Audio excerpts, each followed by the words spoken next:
going from like 24 hours to being the person shooting the ramps, to being the person that needs the ramps, to being from watching somebody who can't communicate desperately to being the person that can't communicate desperately. And I'm so lucky because I recovered. There's a lot of people that don't recover. And yeah, I feel really lucky. And I think just trying to find meaning in helping other people and being good in the world around you. Like, I'm always trying to be a good ripple. I'm growing plants. I'm taking care of all the outside birds. I have a studio that I built as a community space to come together and foster acceptance and self-compassion. And yeah, maybe just taking it one day at a time, or like one breath at a time sometimes. ADHD Rewired, episode 376.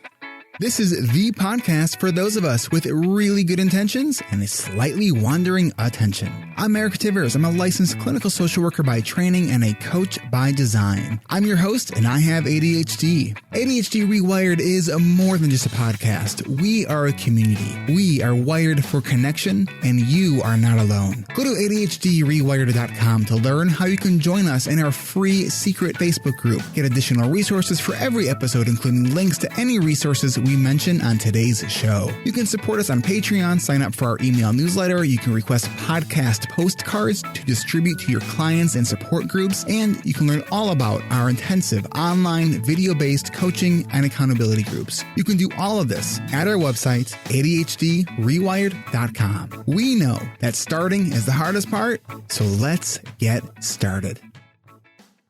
Welcome back to another episode of ADHD Rewired. We are welcoming back to the podcast today for the second time here in a couple years is Leah Russell. Leah is a proud mother, artist, photographer, and general magpie finder of shiny things and rays of light. Having all the fun letters behind her name, she was diagnosed with ADHD and dyslexia at the age of 30. Since her initial diagnosis, Leah has established a successful photography business, built a fine art studio, and survived a plane crash. Earned even more letters after her name, including PTSD, anxiety, and panic disorders as well.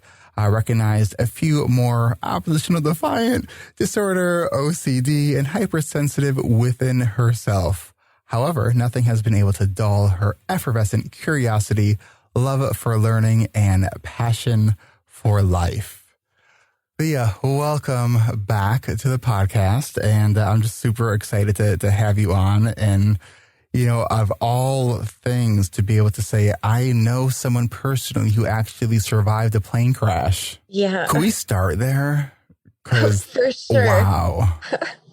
Well, thank you for having me back on the podcast. For sure. And actually, it's just sort of perfect timing because this past weekend was the 2-year anniversary of my plane crash.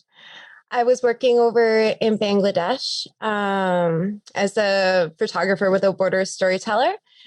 And we flew from the capital. When I finished working, I flew from the capital, Dhaka, to Yangon, Myanmar. And we basically crashed upon arrival. Yes, you could say we crash landed. We definitely landed. So is it like landing on like the runway, but like what happened? Did the landing gear not open or?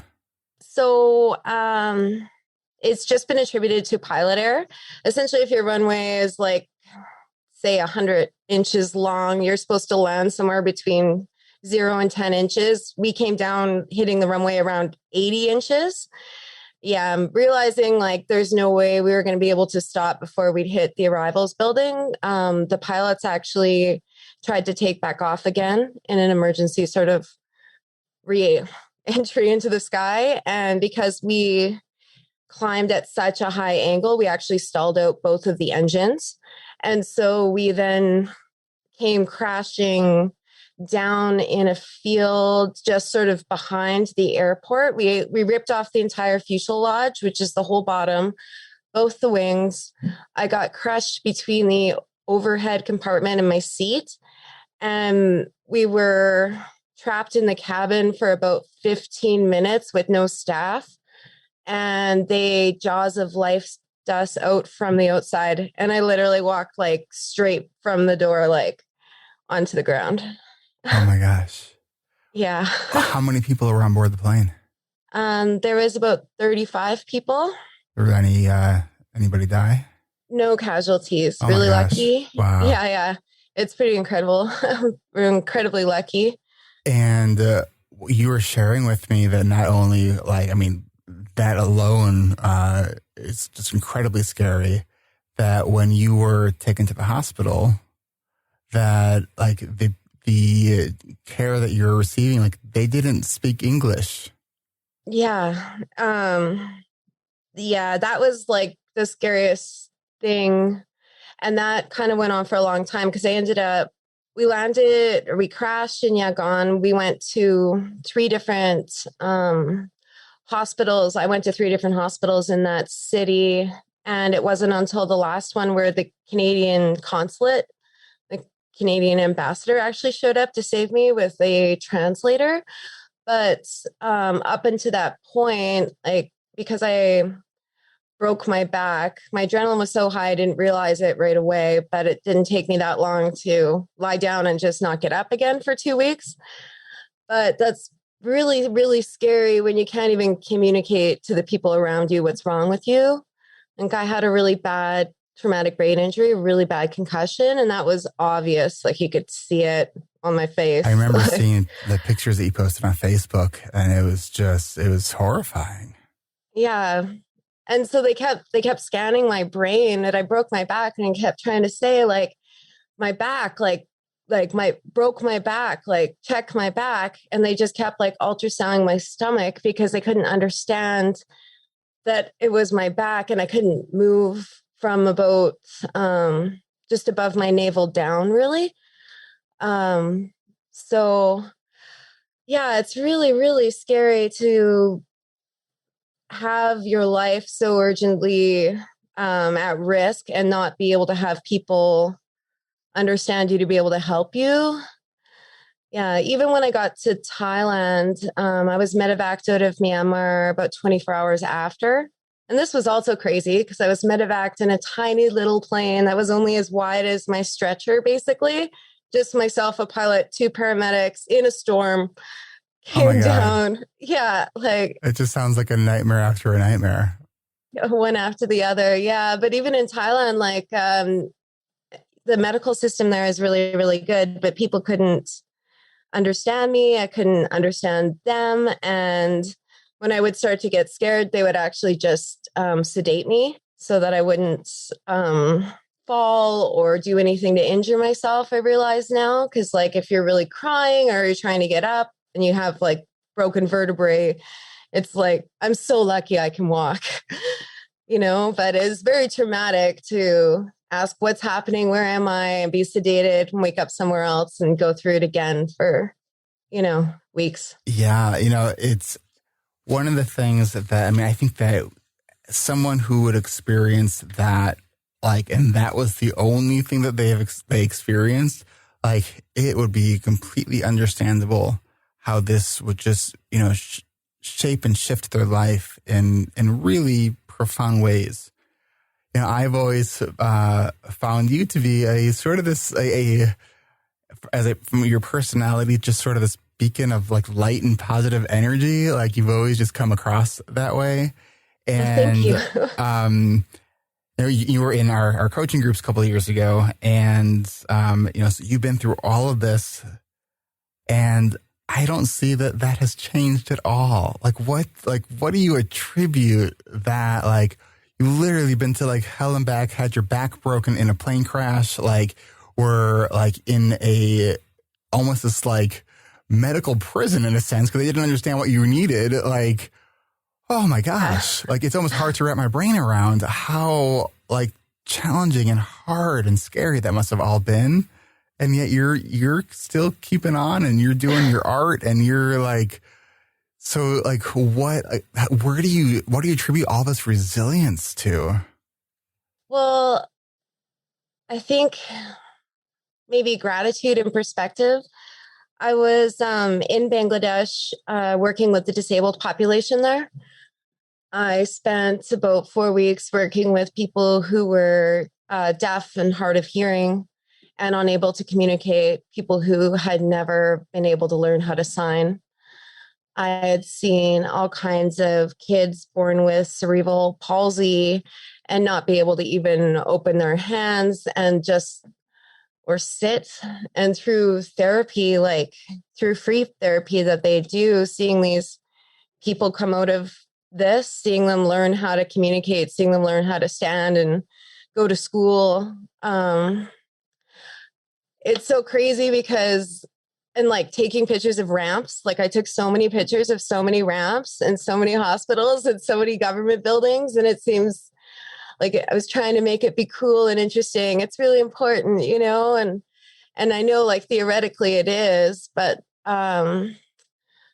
going from like 24 hours to being the person shooting the ramps to being the person that needs the ramps to being from watching somebody who can't communicate desperately to being the person that can't communicate desperately.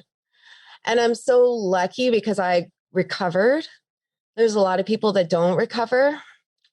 And yeah, I feel really lucky. And I think just trying to find meaning in helping other people and being good in the world around you. Like I'm always trying to be a good ripple. I'm growing plants. I'm taking care of all the outside birds. I have a studio that I built as a community space to come together and foster acceptance and self-compassion.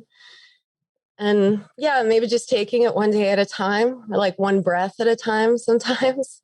Yeah, especially probably when those first breaths after this plane crash are probably really painful and hard to take. Yeah, it's like I was in chronic pain for probably a year, like every single day, waking up with pain. And when you live with chronic pain like that, it becomes like a hum almost in the background. Like it's like something that's always there.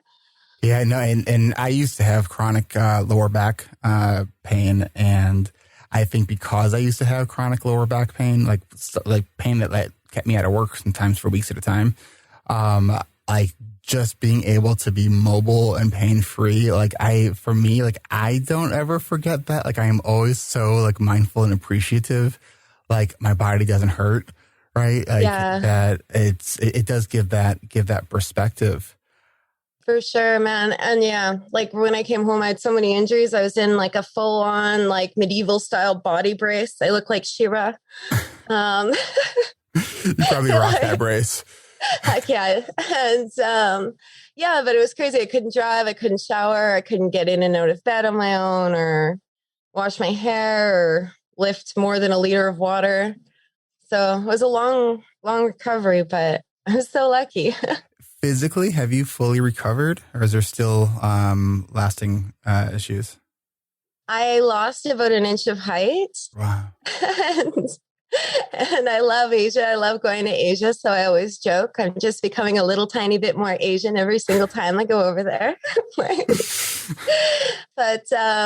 yeah, I have a couple of vertebrae that are just going to be out of alignment now, but mostly physically, yeah, I'm fully recovered.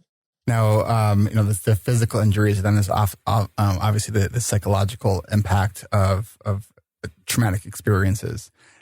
You said that you were having going through EMDR and some other trauma-based therapies. Yeah, talk about that journey a little bit. Yeah, so I developed PTSD and I developed post-traumatic anxiety. And I think that's basically PTSD up to 30 days. And then anything after 30 days from a traumatic event is PTSD. And when I was over there, I was having panic attacks, like multiple panic attacks every single day. And when I came home, like I was still having, several kind of panic attacks a week at least, and then dealing with anxiety and then dealing with sort of helplessness.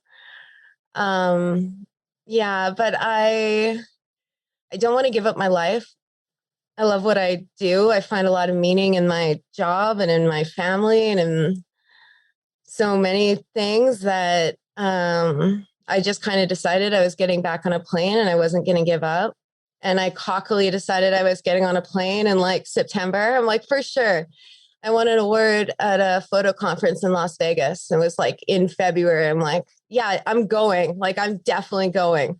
Like, Wow. sign up, buy the ticket. And then December, I'm like, shit, like, I've been doing all this yoga and I've been doing all this physio and I've been doing massage and I was going to appointments like 3-4 a week. And then I was like, oh no, like I am so afraid to fly. Like I decided research trauma, EMDR seemed to be the most effective thing. And it's so funny because when you read about it, it's like bilateral eye movement. And it's like a way to process trauma. It's not so much talk therapy as it is going in and helping you to reprocess your short-term traumatic memories into long-term memory. And so I went in there, just hypnotize me already, just hypnotize me. Like, I don't want to like constantly relive everything. And it was so crazy when I started going. It was like, you need imaginary friends. Like, imagine like, what would make you feel better if you could see yourself back then? And for me, she's like, yeah, you have your little magpie. Can you see your magpie? Like, is your dog with you? And when I started doing it, I'm like, what is this? Like imaginary friends and like heart breathing and like, why won't you just hypnotize like, me? Let's just get on with it. I know. And I'm still so scared. Like I felt so much anxiety about going into counseling because then I had to like process it and I didn't want to relive it. But it's really like, I want to say it's really effective because I've been doing EMDR now for about a year, but I think I'd only been doing it for 6 weeks and I managed to get back on an airplane to and from Vegas without any kind of drugs except for Vyvanse. Not that I think there's anything wrong with anti-anxiety medications. It's just I have trauma wrapped around being sedated so much. Mm-hmm. And losing control of my body. Understandable. That doing both the airplane and the sedation, that was too many traumas to deal with at once. So I was able, and like through these techniques, like little things like heart breathing and like tapping, I actually did get on a plane and I have been able to better cope and re-understand like some experiences.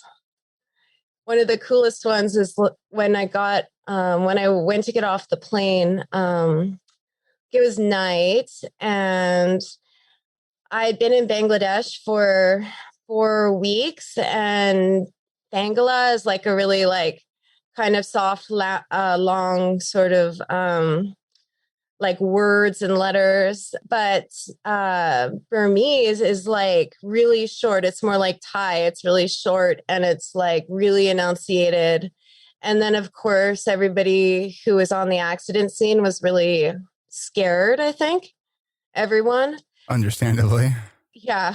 So they get the doors open and there's all these lights and all these people invest and they're just like yelling at us in this language that I have zero understanding of, like nothing. I don't even like recognize the sound of the words because they're so different. And I remember like looking out and just being so scared and like, I don't understand what's happening. I don't understand like what they want.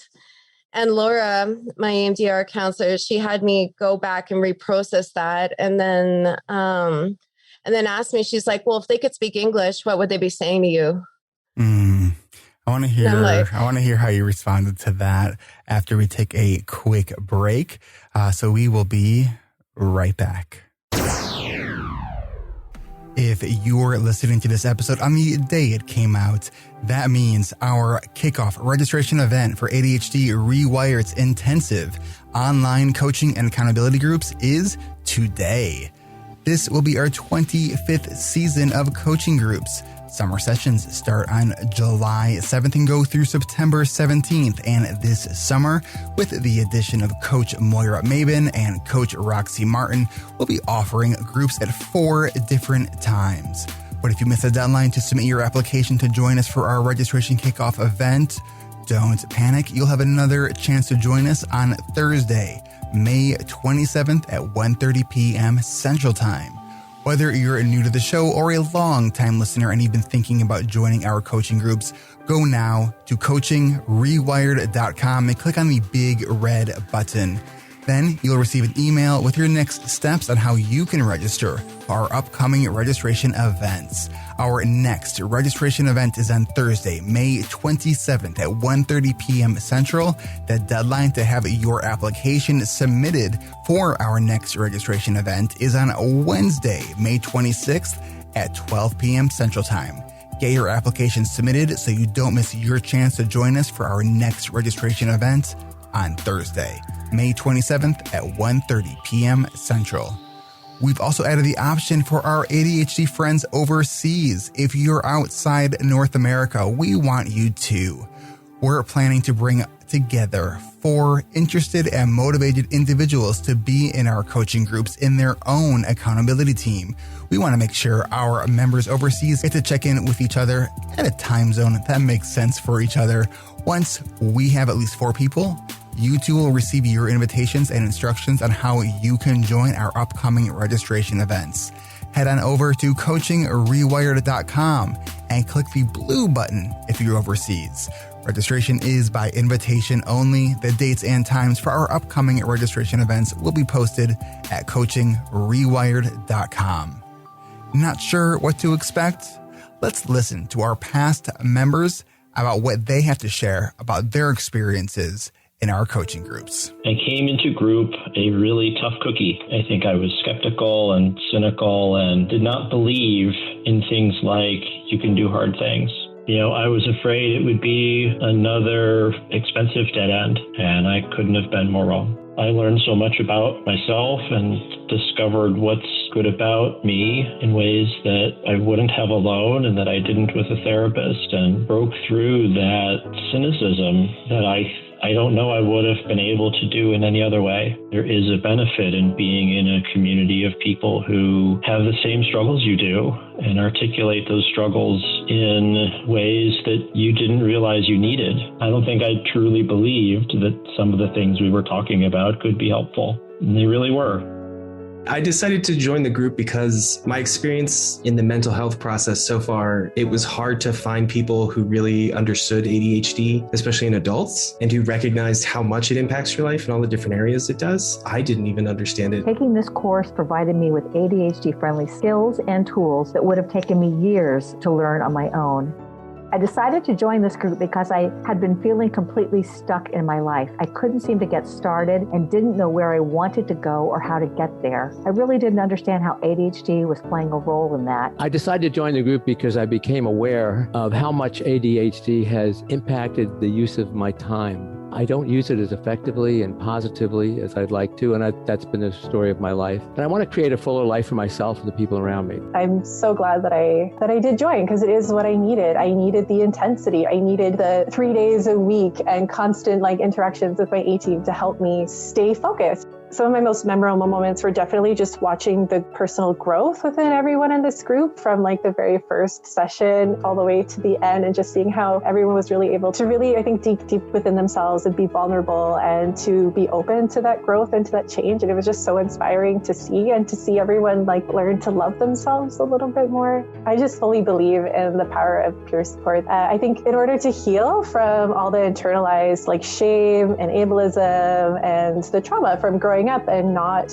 having known your ADHD or really understood it, being around other people who are going through the same thing. This group and community was one of the most supportive spaces I could have asked for. I've never had better cheerleaders in my life. The group is like a warm hug, one that lasts just long enough so that you can sink into it and feel enveloped with comfort and safety. And now I know I have a community behind me to cheer on my successes and encourage me through my setbacks.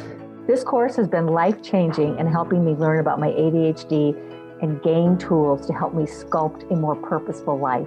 If you're thinking about joining, please do. Please do. Like a lot of people said, I wish I had joined sooner or made this step sooner, because I just feel like I grew a lot personally in ways I didn't expect. And so I think if you're thinking about joining this group, and in particular, if you really feel like you need that sense of community and that sense of structure, then this would be a good fit for you. Registration is by invitation only. Go to coachingrewired.com and click the big red button. or the blue button if you are overseas. Our next registration event is on Thursday, May 27th at 11:30 a.m. Pacific, 2:30 p.m. Eastern. Once you've added your name, you'll receive instructions on how you can register for our upcoming registration events. Deadline to submit your application is on Wednesday, May 26th at 12 p.m. Central. Take your next step on your ADHD journey by going to coachingrewired.com. That's coachingrewired.com. All right, we are back. So your therapist that you were working with on EMDR wanted you to sort of give voice to what these other people were saying from the words that you didn't understand? Yeah, exactly. And because for me, like when I thought about that, it would just scare me. But it's funny now that I've gone in and we did some of the EMDR around that, and I reimagined it. And now in my memory, when they open the doors, they're like, you're going to be okay. Like, we're going to help you, come with me. Rather than that being so scary. It's I've been sort of watching a lot of your nonverbals as we've been talking, and I feel like this moment right now, I'm noticing that you get a little bit choked up there. Can you share a little bit about what's happening? Even though I've spent a lot of time processing these things, there's still some things that they trigger like a really strong emotional reaction to me, but this one in particular, like, because I was able to change it from it being something that's so scary to like being able to understand that, they were actually just trying to help me.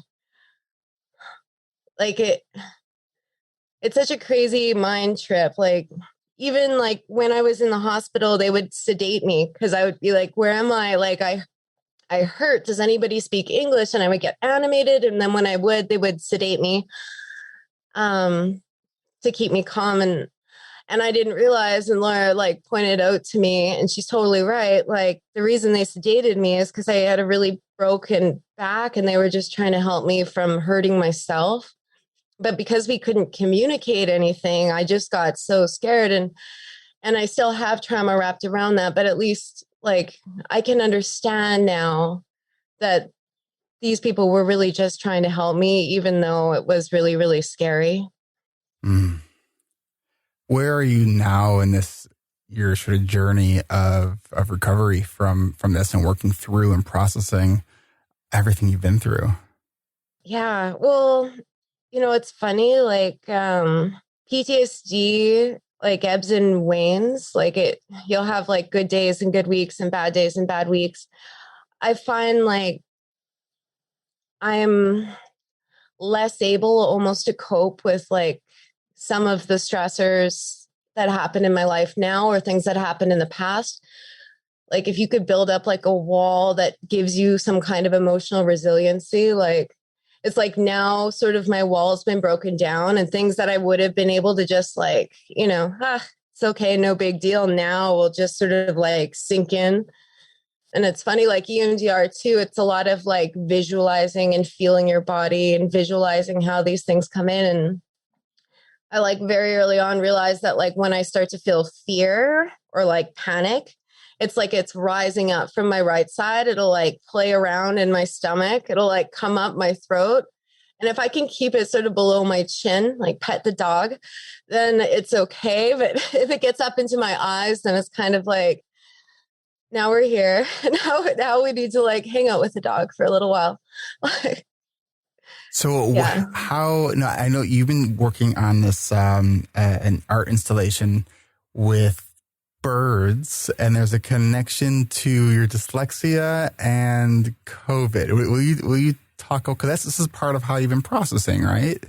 Yes. And I love it so much. Like, I think it's so funny. I love sort of some of the funny things that you get and you see when you have dyslexia. And when COVID first came around, because I love birds and I love magpies, and my studio is called Magpie Cove. I draw magpies constantly. Wait, for the listeners and for myself who actually don't actually know what a magpie is, what's a magpie? Oh, geez. Okay. A magpie is, and this is where I'm kind of going anyway, it's part of the corvid family. And corvids are the family of ravens, crows, jays, magpies. And so they're black and white crows with really long green shiny tails. They're super, super smart.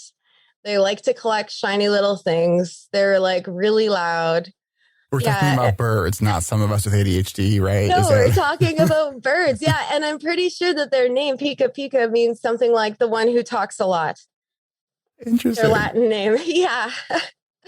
Yeah. So when I saw, like, when COVID first happened and I would read it as corvid because there's only one word difference. So now for me, like, COVID and corvid are the same. So I'm doing a whole body of work around COVID is all corvids. So all birds that are part of this family group.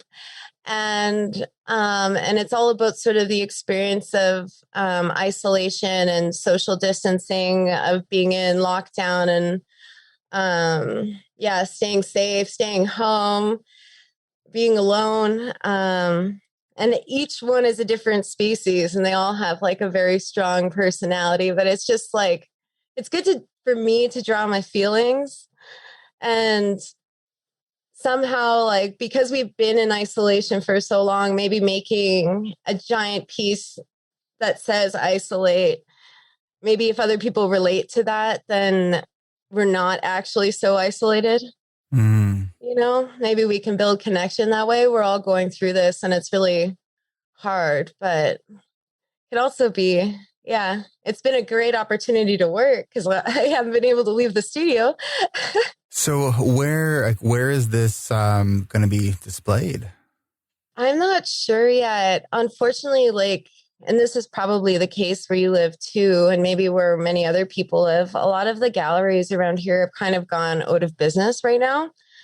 Because I know in Alberta, like currently we're the worst in North America, I think, for daily COVID cases. We're still in a full lockdown. Like, I am not allowed to leave my house unless I'm getting groceries or like going to the doctor. And all the schools are closed. All the restaurants are closed. You're not allowed to have anybody over to your house or go to their houses. Would you say your primary art medium is photography? I would say I've been a professional photographer for 12 years. Okay. And that's how I make my income. Although it's been a little more difficult in the past year, but I'd say my primary medium is actually soft pastel right now. Okay. Yeah. How could, like, are you done with this project, or are you still working on it? Because I would love for people to, if you had pictures, I'd love for people to be able to go, come to the website, look at the show notes, and see some pictures of what you're creating. Definitely, I have a bunch of pictures I would love to share. Yeah, there's a bird for everybody. There's a bird for every feeling. A bird for you, and for you, and you get a bird, and you get a bird. I have so many. I'm like surrounded by them right now. I can see them, and I have people come in here, and they're like, "Which bird are you?" And I'm like, "I am all of the birds." So could you just describe some of them? Describe like some of because I love the idea of drawing your emotions. Yeah. So I have two that I can see right now that say wait. So I painted the word wait in black on a canvas and I covered wait that. As in like WAIT or the wait. Yeah. Okay. Yeah. Okay. Although you're right. I am doing wait because I think it's funny doing both words. Nice. But these are WAIT. And so it's like black on black. You can't really see it. And then there's like this really cute little bird that's like looking down with his tail straight up. And then there's like another one that says lost that looks like the harbinger of death or something. It's like a white raven on like a pure black background that's like lost half the figure, like it's missing like part of its legs and the word is lost. And like it is like a scary feeling. I have one that's like constantly is like a little gray jay and he's so chunky and cute. And I did this whole series of birds that were in words. So like stay home as 2 pieces and lockdown as 2 pieces. And so I'd write like the word stay all the way, like in a circle over and over again, and the word home over and over again. And so the birds look like they're like popping out of these word circles. And the idea is kind of like, what is the difference between a nest and a cage if you're not allowed to leave? Oh man, that's wow. That is a question right there. Oh man, that was like one of those questions that just kind of made my brain break a little bit. And sorry. Well, no, but I would love to share my work with all of you. I can engineer some urgency for you to tell you that we'll post this episode soon to have you take some of these pictures, and so we can put them on the website. Yeah, definitely. I have them already. I can send them to you. Oh, excellent. Yeah, no worries. Okay. So, wow, I love that question. There's certain, I love those types of questions or thoughts that just kind of give you pause and you sort of feel it in your body of just like the power of a question. I mean, as a coach, I'm always thinking about the power of questions, right? Since I'm thinking about this question quite a bit, and it kind of just like it just gave me pause. I think we should take this moment to pause for a quick break, and we will be right back. If you are new to ADHD Rewired, I want to welcome you to the podcast and to the ADHD Rewired Podcast Network. We have 4 other podcasts, all by and for people with ADHD. If you're looking for more conversations like this, but with a focus on parenting, families, and education, then check out ADHD Essentials with Brendan Mahan. If you're looking for some quick ear candy, but it's more like ear fruits and vegetables because it's good for you. If you're looking for something short with actionable steps, then check out Hacking Your ADHD with Will Curb. We're also proud to have the only podcast out there focusing on issues around diversity, with ADHD Diversified with MJ Siemens, who is an Asian Canadian with ADHD. Check out her recent episode as she shares an open letter she wrote to parents of ADHD and neurodiverse children. Are you a late diagnosed woman with ADHD? Moira Babin is. And in addition to being one of our group coaches, she's the host of our newest podcast, The ADHD Friendly Lifestyle. Moira focuses on women, moms, and the late diagnosed who want to try different and create their own ADHD friendly lifestyle. Check out all of the podcasts on the ADHD Rewired Podcast Network at ADHDrewired.com and click podcasts at the top of the page. All of these podcasts are available to subscribe on Apple Podcasts or your preferred podcast player. This is the podcast network for people with ADHD by people with ADHD, and we want to thank you, our listeners, for tuning in each and every week. We really appreciate every single one of you. Head on over to ADHDrewired.com, click on podcasts and podcast network. You will see all of our podcasts there. And I just added a share button to the bottom of that page that you can share on all of your favorite social platforms. So instead of just sharing ADHD Rewired, you could share all 5 of our podcasts. And come join us every second Tuesday of the month for an hour of live Q&A. All the information about our podcast and the live Q&A are all at the website, which can be found at ADHDrewired.com. Support for ADHD Rewired comes from our Patreon community. I'd like to know, what about this podcast has impacted you the most? Have you considered becoming a Patreon member because you get a new aha moment each and every week? If you do, consider giving a monthly contribution to help support this podcast. Go to ADHDrewired.com and click on the Patreon button. You'll find all the perks and levels available. Or you can customize your own pledge to contribute to the podcast. This week, I would like to thank our new patrons, Sarah M. and Catherine T. at the $10 a month level. Thank you. If you want an extra boost of support, patrons at the $25 a month level can join me for a monthly coaching call every fourth Tuesday of the month at 2 p.m. Central. Contributors at the $10 a month level can listen to all of the replays from our past monthly coaching calls. Who knows? Maybe there's another big aha waiting for you there. And if you would like ad-free episodes, you can get those with our special link by giving a $5 a month contribution. However, if you don't mind the ads that help you stay up to date with our most recent and upcoming events, you can still support us at any amount, even just $3 a month. It's a great way to show a bit of financial support if this podcast has helped steer you in a positive direction with your ADHD journey. Any contribution is welcome and very much appreciated. And if you're not currently in a position where you can support us financially, that's 100% okay.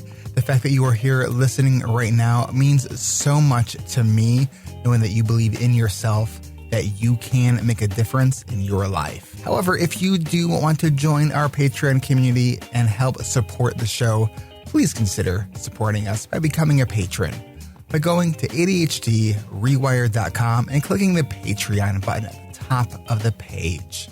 And thank you so much. All right, we are back. All right, so obviously you've been through a lot. You've been creating a lot. From the time that we first met in the coaching groups a couple of years ago to you being on the podcast the first time a couple of years ago to now, it's been quite a journey. And we were sort of talking during the break about like this dream that you had since you were a kid, and that since you were in the coaching groups, like that some of the things that you learned that actually helped you, put those intentions, those dreams into actual action. Will you share some of that with us? Yeah. Even though it's been, I think, 4 or 5 years since I did coaching with Eric, I'm so grateful because I was able to finally start my own business and finally be able to actually organize myself and set out large scale goals, break them down and be able to do them. So the reason that I was able to even get my shit together finally to be able to apply to become a photojournalist and to figure out a way to get to Bangladesh was because of all the planning that I learned. And I'm still doing that. I do that to this day now. Yeah, I'm so grateful, honestly. Yeah, before it was just floating around putting out fires, but now like I actually, and it's been so important with my brain injury and everything because I don't remember things as well as I used to, but now I can write everything down and I can break it down into steps and I can check it off. I can complete it and I can get somewhere. And I know there's a lot of overlap too with brain injury and ADHD from just that executive functioning standpoint, from emotional self-regulation standpoint. So, it's almost like maybe ADHD prepared you for having a brain injury.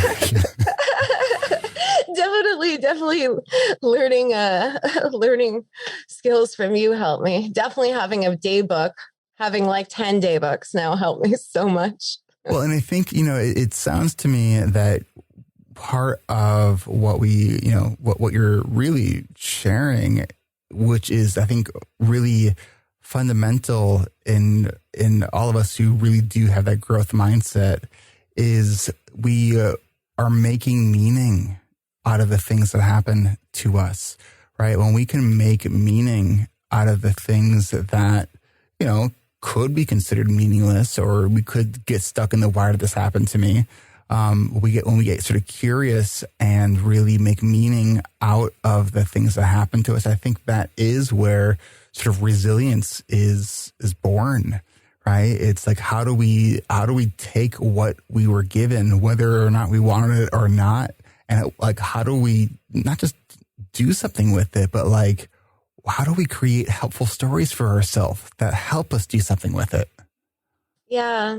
Well, I think too, like, I know for myself, sometimes when it's hard to have self-compassion or have purpose, that it's for me and helping other people and helping other things around me, that it's a lot easier for me to have compassion for those things, and that practice of, I don't want to say doing service, but that practice of doing service to the world and the people around you, like, has brought me so much meaning in my life. And it's helped me to overcome a lot of trauma. I was listening to a really interesting podcast the other day about making stress your friend. And she was saying how oxytocin is actually a stress hormone as well. So our body is a built-in mechanism for resiliency, and that mechanism is actually through connection.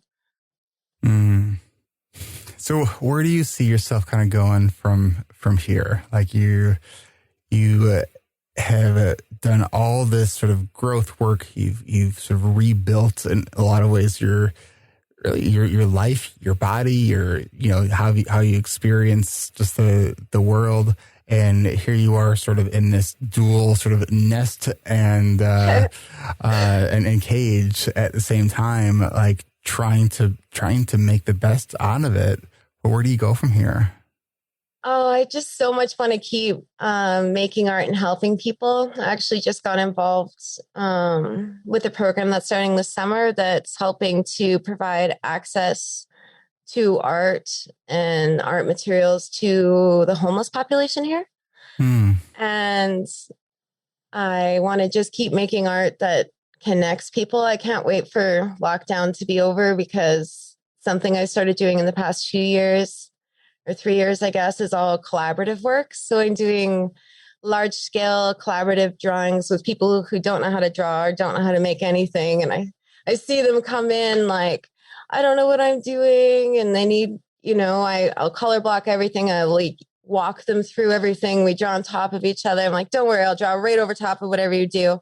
Like, erasers work, it's going to be fine. And by the end, like, you see their confidence grow and they leave, they're like telling me what to do. And they're like so happy. And I was lucky enough to be able to have exhibitions of this work. And it's so cool because it's like, I'm working with people that are adults, mainly 30s, 40s, some in their 50s.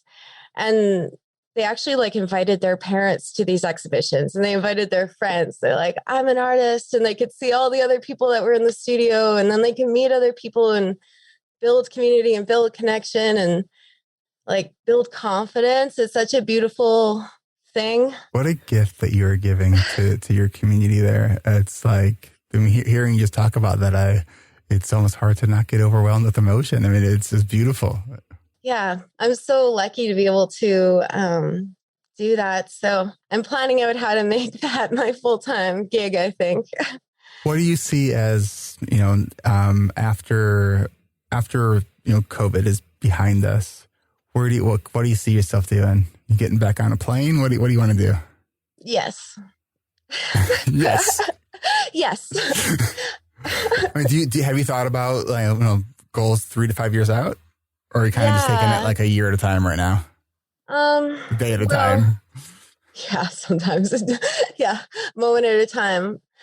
I love my job as a photojournalist. I feel so much meaning in that. I've been able to help so many people and tell so many stories. I get welcomed into places that you're not allowed. I get to see things that people don't see, and I get to share it with the world. And I love that. And especially working with Photographers Without Borders, we're working for NGOs. And so we're basically providing them a service, like to come in and document their work, which allows them to acquire funding, which allows them to be able to communicate the importance of these things to people. It allows them to be able to share all the work they're doing, because without good photos, it's very difficult to communicate. Right. One of the things I got to do was disaster training in Bangladesh. And I got to witness one of the very first ever typhoon safety drill. And not even a month after I shot that, and that was so crazy. It's like 3,000 people in a field. It's like they built all these little huts and they brought in animals and they've set up a garden, and then they raise the alarms. And oftentimes when a typhoon or like a flood happens, fire happens, it's like 46 degrees outside and like 3 o'clock sun. And then the firemen light up all the little huts in the field, like pandemonium breaks loose. It's amazing. Wow. It was so cool.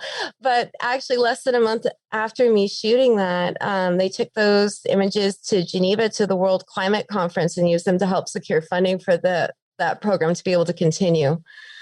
So yeah, that's incredible. Yeah, right. It seems like such a little like thing. Like I've learned to take photos for so many years, but if I can go somewhere and use the skills I have, I can make a huge impact, like a huge positive impact for people. I want to do more of that. You mentioned during the last break an organization that you want to raise some awareness around and try to help get some funding for. Can you talk about that? Yeah. So when I was in Bangladesh, I worked with the Center for Disability and Development.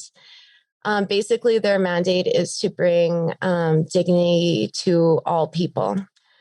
They go relentlessly door to door, looking for people that are born with disabilities, because a lot of times still it's very stigmatized there. So families don't let their kids outside. They don't let them go to school. They don't talk about them.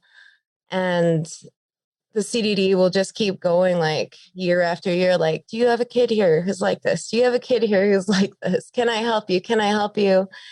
And they show up and like, I've seen so much physical therapy, and I've seen kids that couldn't walk and talk in school. I've seen like kids who couldn't communicate at all, like flip off their mom in sign because they don't want to talk to the photographer today because they're going out with their friends.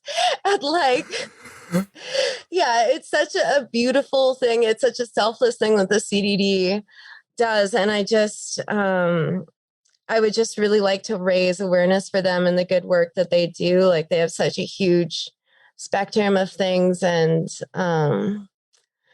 yeah, I just would like to help raise awareness, and maybe if we could raise some funding for them, that would be. Yeah, you said there's a website that people can go to. If you can share that with us, and we'll put it on the show notes to this episode. It's cdd.org.bd. Okay. All right. So we'll get the link to that on the show notes to this episode, which is it'll be ADHDrewired.com/whatever episode number this is. Let me ask you this. So you have had some extraordinary experiences, both challenging and remarkable. You are a working artist, professional, where in a world right now that is locked down and not paying for artistry or things like that, how are you surviving? With the government and my family. Okay. Yeah, it's so crazy. I wasn't able to work as a photographer until, I don't know, about February last year because I was still recovering from my physical injuries. And then we went into lockdown. And so like being a wedding and family photographer, that is not allowed. Right now, it's only 5 people allowed at a wedding ceremony, including the bridegroom officiant. So there's only 2 other people left without photographer. So if they each want to have their mother, or they could each have one witness with no documentation. So, wow. Yeah, I'm really lucky to be Canadian, and that our government has been really good about taking care of us right now. Wow. So you got support around you. You are, your government that's supporting, and Yeah. And I think passion is keeping you going. Oh, yeah. And meaning. Yeah. I mean, you talk about the importance, I often, and I've talked about this, about the importance of like when you have ADHD, like being really passionate and having meaning around the work that you do is so, so vital. And I think that it is such a like what you've gone through is clearly sort of evidence of that. I mean, just to speak of your own resilience and perseverance, and just like giving heart is really, I think, something that we can sort of all look to for inspiration and hope. And just thank you for being a picture of hope. Thank you so much for having me. I'm so grateful to be here and share my story, and hopefully other people that are going through trauma or that are lost in the sea, in the ever-present darkness, that things can change and that there is light at the end of the tunnel, and like it's not going to always stay like that. There's things you can do, Even when it doesn't feel like that, it's important to remember that there are things that you can do. Yeah. Do you have a website that people can find you at and learn more about you? I do. So it's my name. It's Leya, Leya Russell, RUSSELL, .com. All right. And we'll link up to that on the show notes as well. Leah Russell, thank you so much for sharing your just really epic story and for shining light on all of us today. So thank you. Oh, thank you. Thanks for having me. My pleasure.